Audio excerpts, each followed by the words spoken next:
Slavia Prague 0, Arsenal 3 in game week 4 of the Champions League, and another clean sheet, another excellent performance by the boys.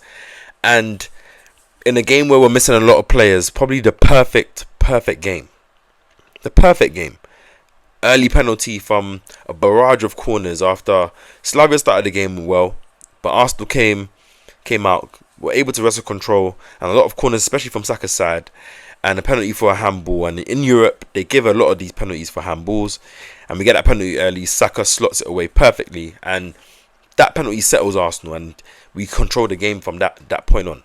And referee, I would say, was not favouring Arsenal, but Arsenal were getting the rub of the green for the referee. But the referee became card happy, and I think Mikel Arteta's subs, and when he made them to protect the certain players, to give certain minutes to the young players like Darman and Harriman and Noose, to take off Declan Rice when he did, to allow obviously Eze to come on as well for Wanyeri, and just in general, everything was spot on. From the lineup, the way Arsenal played, the clean sheet. Only thing is obviously us getting that shot on target at the end, that deflected shot. But who even cares? Shot on target is what I'm complaining about. Arsenal look like the best team in Europe right now, and as it stands, we go to the top of the Champions League table. Obviously, PSG, Bayern face each other, and we know Inter Milan have a game as well. So we'll be seeing how the standings look after the next round of games and tomorrow. But Arsenal look really good, and I'm just gonna give my reaction in this video, and I'm just gonna break down what I feel like is going so right of Arsenal. So if you're new, you're turning, have already hit the subscribe button, hit the like button, and just comment down below. What's your thoughts, man? First of all, Merino, when this guy plays strike and gets a bit of rhythm, I can't lie. I spoke about in my preview that obviously he wasn't that good when he came on against Burnley, but today he was excellent. Obviously linking up well, dropping into the pockets, overloading the midfield.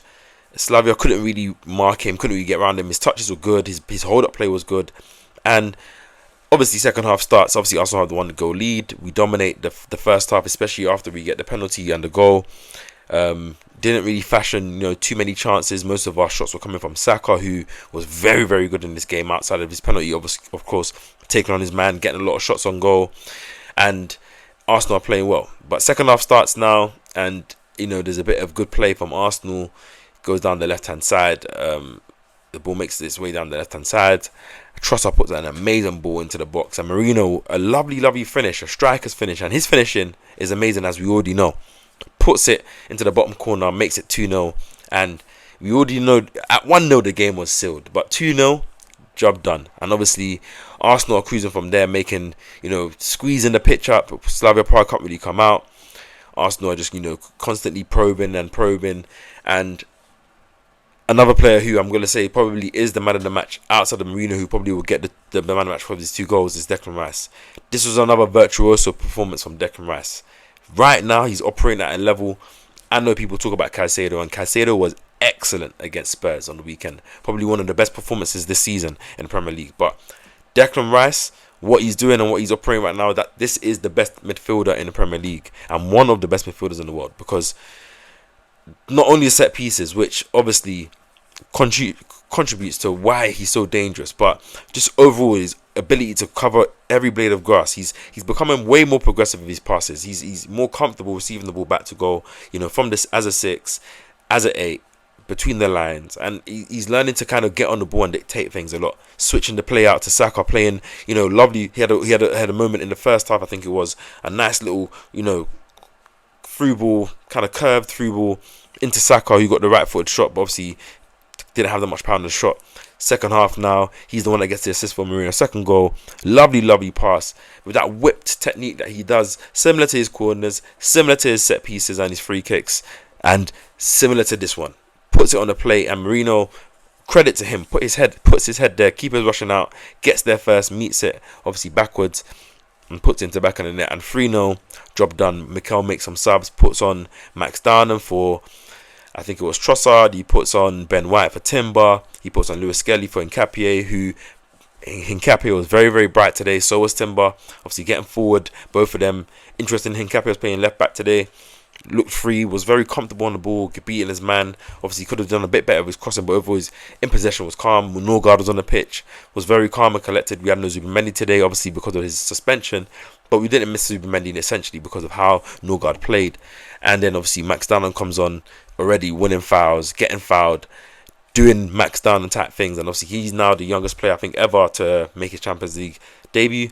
And he deserves it, and now he made a lot of appearances for Arsenal's first team so far, and you can see why. He looks like he's put on a lot of size as well. Obviously, he is only 15, so I'm pretty sure there's a limit to how his body can really grow and how fast, but this guy's special. And shout out to Harry Mananus. Obviously, we know Gokos is going to be out until after the international break, same with Martinelli, so Anus is probably going to make some squads. We know Merino probably will start against Sunderland, but Anus is there, and I think today again he came on. He's done well, back to goal to link up and get involved in play. Obviously, no shots was created for him, no time to kind of no opportunity for him to get a goal. But I think it's nice to see that another Haaland graduate, same as Max, same as Ethan, same as Lewis Skelly, same as Saka. All these players are out here, and it's showing that the academy is really rolling out the talents, and hopefully he can get opportunity maybe on Saturday, off the bench if Arsenal are able to put Sunderland away, which will be a difficult game. But nevertheless, 10 wins in a row, 8 clean sheets in a row. I think that makes it about 13 unbeaten. I've said, and I keep on referring back to my video in the last international break about us getting 7 wins out of 7 wins in this period between international breaks. I looked at the fixtures and it looked very favourable, and I said Arsenal can do it in the way that we're performing. And we've not only done that, we've gone one better and continuously got clean sheets. One more to go on Saturday against Sunderland.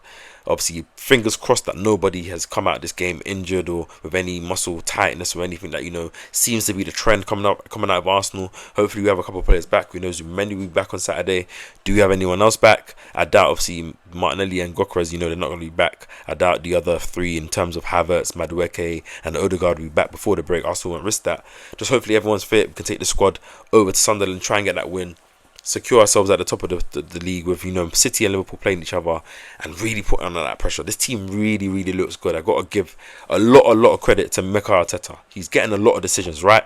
Obviously, we're unlucky with the injuries, and whether people want to hold him accountable to that's fair enough. Football is football, but we're doing what we need to do. The level of performance doesn't drop, no matter who's playing, no matter how long he's playing, no matter the players that are coming on. Everyone's emulating it. Everyone's pulling in the same direction, and we look really good. We look solid, and this is definitely what Mikel probably envisioned his team to be.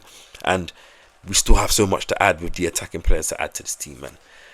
We really feel like we can win a lot of things. We haven't conceded a goal in the Champions League yet. That's 4 games now. Of course, our toughest game to date will be coming in our next Champions League fixture against Bayern Munich, and the form of Harry Kane and Elise and others like that. But Arsenal, I'm still confident that we can get a result. We're at home. We got to get a payback for a couple of years ago in that quarter final. And I think we can do it, man. So comment down below what's your feelings on this game. Comment down below who's the man of the match. I think it was between Declan Rice and Merino, but I'm gonna give it to Declan Rice today. But Merino, shout out for the goals, and that gives him a lot of confidence going to Saturday. And subscribe to my channel, like the video, and I'll catch you guys in the next video. It's been your boy KAPE. Peace.